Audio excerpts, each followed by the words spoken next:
Alright guys, I actually have some good news about this channel. This video will actually be the last with my webcam mic is my only mic I'm using. I actually got the same mic as my brother, so maybe expect less background noise and less picking up of the stuff around me. Like, you probably won't hear that chair creaking in the background, hopefully. Just like the watermark greatly made the quality of my videos a lot better. The new mic will definitely, hopefully do that as well. So yeah, expect an audio change very soon. But today's video is going to be very quick. With the weather getting warmer, I wanted to talk about a few camp stories I actually had. I just want to get some content out, and I haven't done a story time in a while. I feel like just stories about summer camps and that of the sort would be pretty interesting. So yeah, here are my summer camp stories. So I've actually been going to summer camp since I was like 4 at my preschool camp. But today I'm only going to talk about the camps I went to from the time I was like 8 or so, like a few years ago, to like the time I was like 11 or so. Yeah, the first one we're going to do is a camp I'm going to not name because I don't want to give out where I am, but I'm just going to call this camp Lake Camp. Now, this camp was a lot more like a traditional camp, except that it was a day camp. So there was no sleepaway stuff, none of that. There was just a lot of day camp activities.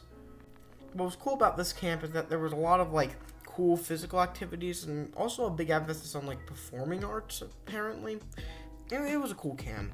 So every year, I believe like the middle of the second week, we would do a show where we would like perform like a song or a dance routine or something like that. And it was actually pretty fun. Now my camp, which I think that year I was with I was with like people my age. The next year I was actually put with younger kids for some reason because my age group was full even though I signed up earlier. But I'll get to that story in a little bit. This story was we were actually doing a routine. Everything is awesome. Now at that time the Lego Movie was about a year old. It was fresh in everybody's minds, and it was regarded as a modern classic. And now it's regarded as like one of the best films of the 2010s. But back then it was a pretty popular film, and Everything is Awesome was probably the thing that everybody really remembered from the film. So we actually did a thing where we would actually get the items that they listed off in Everything is Awesome. And my thing was, I think, a pair of shoes and a tub of chocolate frosting. I don't know exactly what part in the song it was. I just know that there's a pair of brown shoes and chocolate frosting that was there. And I think I had to hold up the shoes and hold up the frosting. Now, back then, it was kind of hard to contain myself around food. I mean, still now, when I see food, I kind of want to eat it, but back then I was just like, okay, it's really hard to not eat the frosting. So for like 3 days when we do the routine for about like 30 minutes and recite it, I would just always look at the frosting and was like, don't eat it, don't eat it, and the counselor was like, Brian, don't eat it. And I think come day of the recital, like the actual day we like put the show on, I actually finally I think got the thing open because I think they like put a protective seal on it and wasn't even open. I started eating it and like, no, you can't do that. I was like, what? And then they just taped it up. I know it's not something that's like, oh, he chucked the frosting at another kid. No, what I did was I just ate the frosting and it had tape on it. So if you were at that show and you wonder why the frosting had tape on it, they literally had to contain me from eating the frosting, so yeah. Then they would always do a lacrosse game with the rival camp, and it was actually pretty cool. I never played in the lacrosse game, but there was one of the camp counselors there, one of the head counselors is actually the lacrosse coach at my high school, and he would run the lacrosse against another camp. So yeah, the lacrosse game would be against another camp. I never played lacrosse. At that time I only really played baseball, just starting to get into basketball, and I did taekwondo. Now I do football and track. I also may do basketball again. I don't know exactly. I don't even know why I'm saying this, but I'm rambling on. But it was pretty cool. But the most important thing is what everybody took part in was the capture the flag game at, I think, on the last day of camp. Now, there was a big field. That's where they played the lacrosse game at, like, the first week. But the capture the flag game would be between the red and the blue team. You know, the classic red versus blue rivalry, stuff like Halo, you know, politics. I believe I was on blue team one year and then red team the other. And the whole thing is that blue never won, red always won. And then the year I was on red, yes, I was on the red team, blue won. So, yeah, it was pretty funny. But everybody would do, like, these pullover things, and the pullovers were just a cheap tactic to get someone over to the other side and capture them and put them in the jail area. And honestly, it really felt like a battle. There was dust flying everywhere in the middle of an open field. It was pretty cool, and there were, of course, dodgeballs flying, definitely, and flags. I don't know if there were balls. I guess there maybe was. I don't know.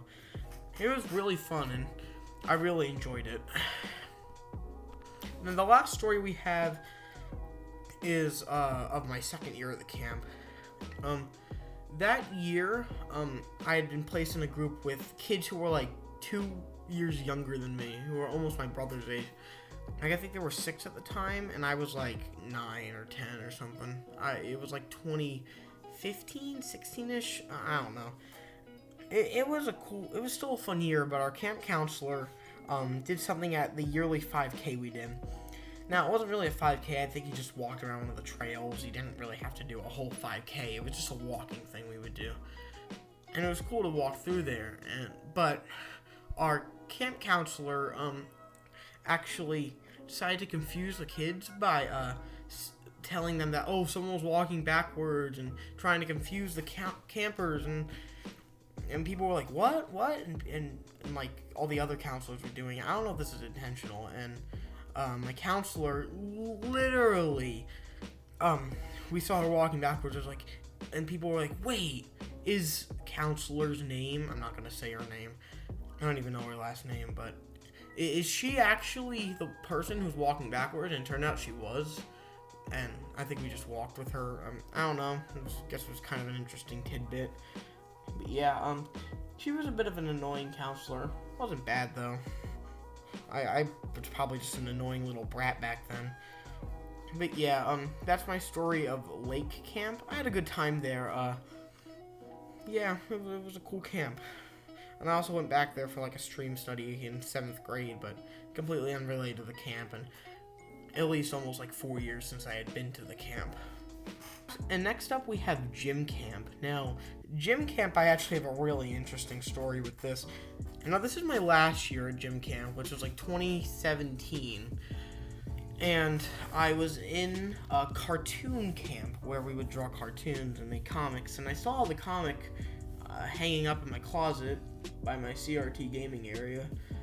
And yeah, it's not a very great comic. It's not greatly drawn, but still pretty funny. It's a Diary of a Wimpy Man. I guess I could post it to Loaded Diaper and get like thousands of upvotes, but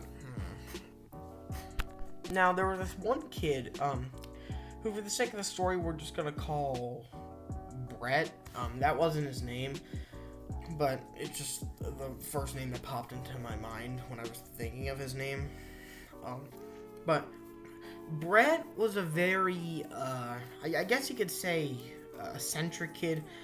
He was like the typical troublemaker, like younger than a Bart Simpson type, but like older than like what a terrible toddler was. He was just like a troublemaker, young primary school kid. Now, my brother and even I befriended Brett, in, this camp, in the first couple days. My brother was great friends with Brett. They would always draw together, and I even went over to sit with them, but from the beginning, I always thought Brett was a bit annoying. He would always, like, do some things, and he would always, like, shake his butt in the Gaga Ball pit saying, Lady Gaga Mamacita, and talk about, some weird stuff for, like, a 7-year-old kid. I don't know where he's learning this stuff. Probably the other kids at camp. There were some kids who weren't really, like, the most mature, but they were, like, 12 years old. What do you expect from them? They're including I wasn't the most mature. I mean, I'm still not mature, but you know what I mean. So yeah, this kid was doing some weird stuff. Come Wednesday, Brett started to just become less of a nuisance, and even the counselor, who we'll get to in this story, she couldn't even put up with him. So instead of just being a nuisance, he just became, I think, generally mean. I don't know, my memory of this is fuzzy, but I think he just became hostile towards my brother on, like, Wednesday, and my brother came home crying. He was like, I don't like Brett, he's not very nice. And I was like, hey, man, I don't think you should hang out with Brett. He was like, fine, I won't hang out with him. The next day they were hanging out, they seemed to be fine. But this is the day that everything came crashing down. In 2017, I still had a pretty big allergy to peanuts, and I still do. But this kid, at lunchtime that day, literally stuck peanuts in my face, or at least tried to. I was like, no, don't! And my friend, who, for the sake of the story, we're gonna call Sam. And my friend Sam, he's a great friend of mine, still talk to him from time to time. But we went to camp together. We've seen each other at camp before. I hung out with him a lot that summer. But yeah, me and Sam actually were able to deflect the guy, and my brother was like, okay, I'm not hanging out with Brett anymore. So yeah, Brett was taken away, but the counselor really did nothing. She did nothing. She was like, what happened? I was like, this kid shoved peanuts in my face. She was like, okay, and then we just went on with our day. The rest of the day I was in a bit of a mood. We did a meme challenge there. I won. The thing was, we did a floors lava challenge because that was a big meme at that time. I was like, just get to higher ground. This is just a quick detour from the story, just to lighten up the mood a bit. So the kid you had to either run to the rock wall or sit on the, there was a table behind me. And then the other kid, who was much faster than me, ran to the rock wall. Well, I just got up on the table, and I won. And you know, I used my wits and my strength there. I may not have been fast, but I was fairly strong enough to lift myself onto the table, and also use my big brain there. So that was a big brain move. But I came home that day, and I told my mom, and she was furious. The counselor, who we're gonna call Jeanette, for the sake of the story. I don't know why I'm calling her that. I guess it's just another first name that popped into my mind. She was scolded, and she was almost fired, and this is Friday by now. And then the kid that morning was taken out of camp, and he was escorted out, and then the mom came and she was like, oh, you're gonna go to your therapist and tell about this. And I never heard from the kid again. I hope he's doing well. If you're watching this, Brett, you'll probably know who you are. That's not your real name though, but probably know who you are. I'm sorry that I got you taken out of camp, but you shouldn't have shoved peanuts in my face. That was pretty wrong, man. And yeah, that's basically my camp stories. I guess I could say one more thing about gym camp. We would always just do like this cool challenge thing in all camps. I believe in like sports and games, theater camp. But there was this theater camp where me and this girl, we really didn't like each other. And she slapped me. Yeah, this is the first time I was ever hit by someone, and I was like, ow, that hurt. It didn't even really hurt that much, and especially now, it would probably be like, whatever. At that time, I guess we were just getting in a fight, and she got mad. So, whatever your name is, for the sake of the story, I think her character name in the play was Haley, so, Haley, if you're also out there, I'm sorry we were both instigating each other, and, yeah, I hope you're doing well. I hope everybody in these stories are doing well. That one counselor from, Lake Camp, and, even the counselor from gym camp, and Brett and Haley. So thanks for watching, guys. I'll get another video coming out soon. My next video is actually going to be another sequel to the Fortnite Iceberg, so stay tuned for that, and thanks for watching, and I'll see you all later. Goodbye. Talking out and I'll be by the bay.